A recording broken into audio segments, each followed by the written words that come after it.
Pastor Joseph Tolton, and on behalf of the Love Your Neighbor Coalition, welcome and thank you for logging on. It's my pleasure to be with Bishop Yvette Flunder, who is the presiding bishop of the Fellowship of Affirming Ministries, and she's the pastor of the City of Refuge United Church of Christ in San Francisco, California. Welcome, Bishop. Thank you very much, Pastor Blessings Tolton. to you. So you're here at the United Methodist Church Convention Yes. at this Lighten Your Burden session, Yes. where we're really looking at how the church can develop strategies and tactics to deal with and participate in the struggle with HIV and AIDS. And you've been in this battle for quite some time. Yes. Talk to us a little bit about what you're going to share with the people on today. Well, one of the sad things to me about having to work in this epidemic now for almost 30 years Yes. is the reality of the fact that we are still having to work in this epidemic after all these years. And I think it's incredibly important that the church have an opportunity to stop and take a look at how we have been complicit in the proliferation of this pandemic all over the world. HIV is a completely preventable disease. Yes, it is. And now it is a disease that has been rendered almost chronic and manageable throughout the world. Yet we have scores of new infections, particularly among people who identify as religious, among people of color, and people who have all sorts of other concomitant issues, such as the absence of clean water, the absence of power in terms of making decisions about sex and protection, and then the absence of or the desire not to be tested, and so not being able to have early treatment opportunities. And we could do so much. The church has done so much over the years around issues, around sickness, around housing, around providing meals. There's so many things that have happened through the church.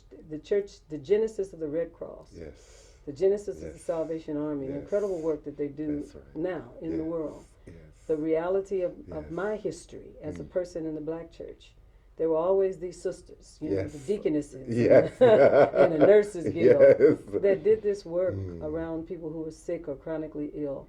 But this particular epidemic, because of the issues associated with sex, sexuality, shame, guilt, fear, has been a real problem for us. And I think that it is time for us to step up to the plate and understand in a real way that we can render this virus virtually undetectable anywhere if we can overcome the issues around classism, around sexism, genderism, homophobia, all of those things.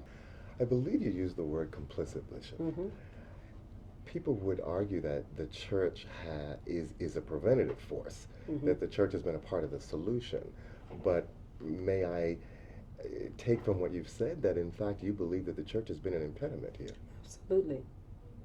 A protagonist. Yes, a protagonist. The truth is, I serve people who come to San Francisco, which is where we're based, and they come from all over the country living with HIV to get treatment in San Francisco because they don't want anybody in the religious community that they are from to know that they have HIV.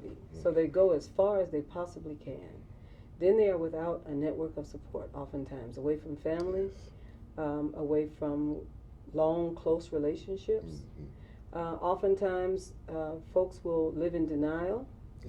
I have found all sorts of things connected to God and faith that impede people's recovery around issues of HIV, such as people thinking that if they cease to be gay, that they'll gain some brownie points from God and God will heal them. If they get into a heterosexual relationship, that God will heal them. They won't take the meds because they say they're living by faith and trusting God for their healing. I have seen folks revert from safe-sex practices and find themselves condom weary, as I call it.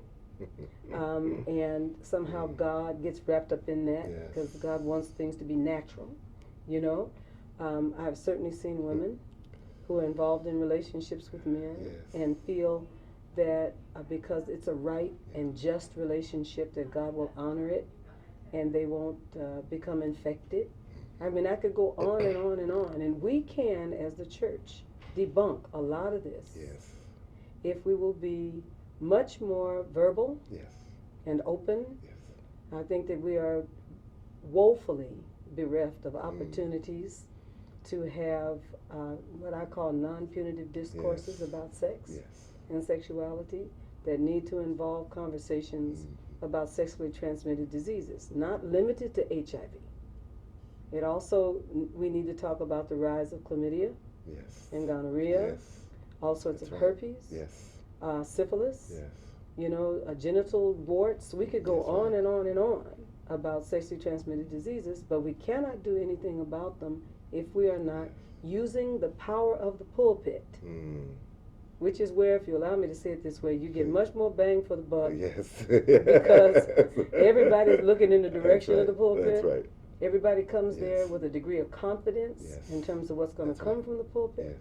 And if these messages would come from the pulpit, it would be a much greater, have a much greater impact. The way we always have had impact.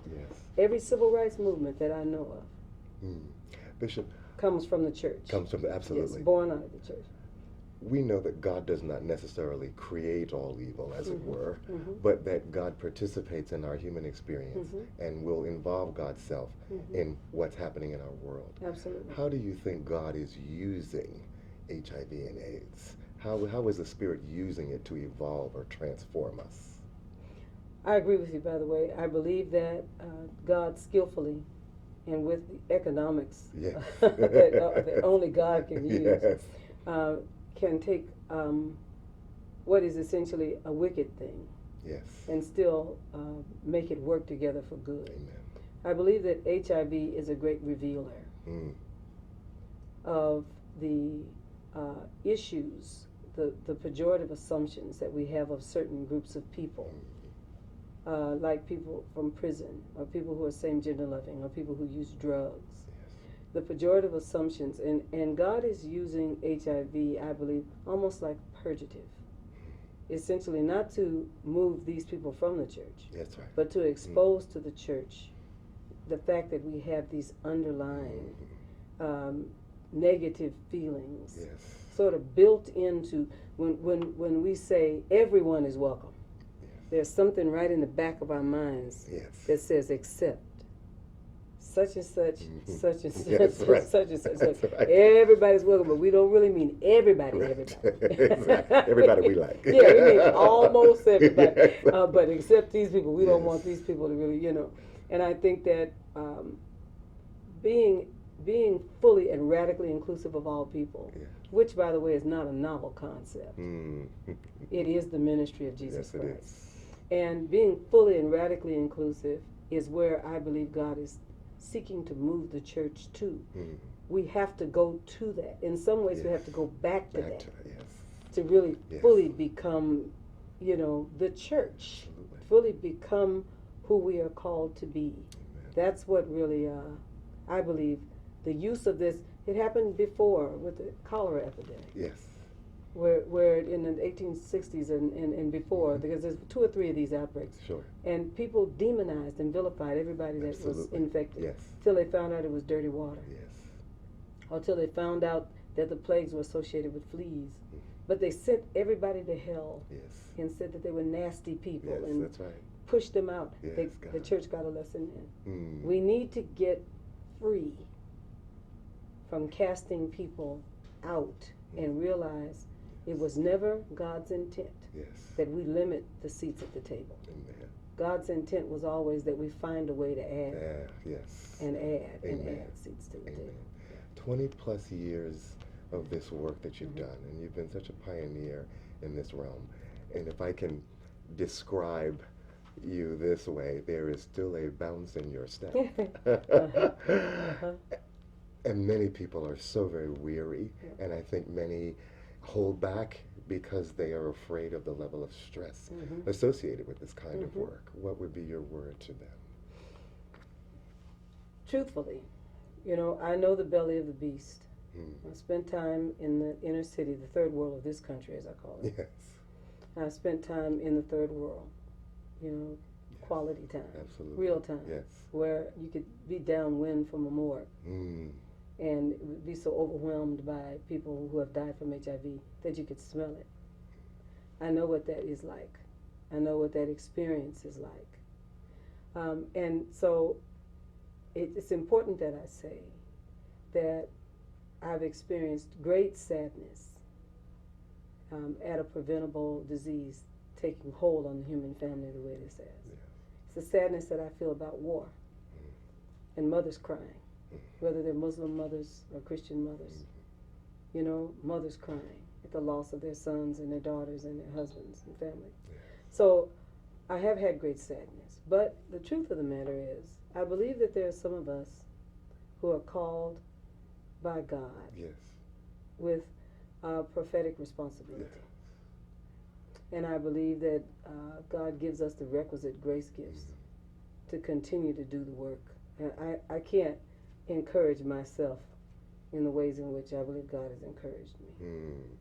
And over again, when it seems I'm just about to say, you know what, I have had enough of this, a wave of encouragement and hope will sort of wash over me. And I'll get up in the morning and brush my teeth. Yes. You know what I mean? Put on some clothes and get going again to continue to put a dent in it. Yes. And if all of us put a dent in it, if everybody, you know, I can't, you know, take care of all of Africa or all of Miami or San Francisco or New York or Chicago or or Tampa, you know, or Las Vegas and all the other. But if everybody puts a dent in it, then we can deal a death blow to this virus and see it end in our lifetime. It can happen. This is a doable thing. And I think that the church needs to get out of the back and get on the front. And get on the front and lead the fight against this virus. Yes. Reverend Dr. Yvette Flunder encourages us to all get into this struggle, deal it a dent, and then collectively we can deal it a death blow. Yep. A death blow. For your courage and for your leadership, we thank you. And bless you, Dr. Flunder. Thank you so much. Bless you.